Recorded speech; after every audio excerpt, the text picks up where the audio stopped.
हर कमी को वो अपनी खूबी बताते रहे, जो लाजिम था बताना वो भी छिपाते रहे। ये दो पंक्तियां रक्षा मंत्री राजनाथ सिंह पर दोस्तों बिल्कुल सटीक बैठती हैं, क्योंकि सदन में उन्होंने बड़े जोश के साथ कहा था कि ऑपरेशन सिंदूर में हमारी कोई सैन्य क्षति नहीं हुई, जबकि अब 11 महीने बाद सरकार खुद मान रही है कि इसमें 6 जवान शहीद हो गए। आप भी सुनिए 28 जुलाई 2025 को संसद में राजनाथ सिंह कितने आत्मविश्वास से बोल रहे थे और सत्ता पक्ष कितनी तन्मयता से मेजें थपथपा रहा था। सवाल यह है कि जो बात देश को उसी वक्त बताई जानी चाहिए थी, उसे आखिर क्यों छिपाया गया।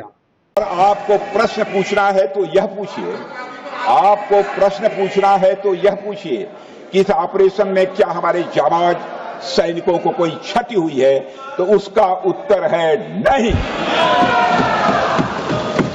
अध्यक्ष राजनाथ जी, आपने इतने महीनों तक हमारे वीर जवानों की शहादत को देश से छुपाए रखा, क्या ये शर्मनाक नहीं है?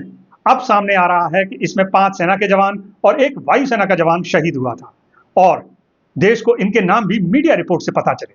दोस्तों, सवाल यह है कि सरकार ने ऐसा क्यों किया, इसकी क्रोनोलॉजी भी समझ लीजिए।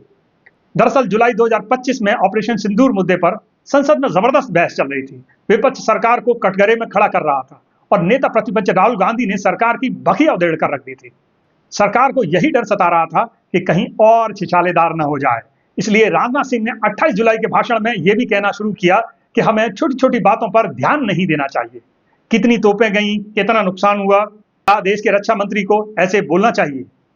रक्षा मंत्री जी, नुकसान नुकसान होता है, चाहे वो छोटा हो या बड़ा। बहस पारदर्शिता की थी और वही आपने नहीं दिखाई। आपने पूरे वक्त विपक्ष को यह समझाने में लगाया कि सवाल कैसे पूछे जाएं, लेकिन यह नहीं बताया कि क्या क्या नुकसान हुआ।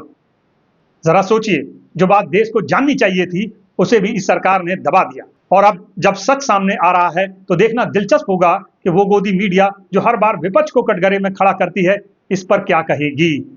नमस्कार, मैं अफसर अहमद।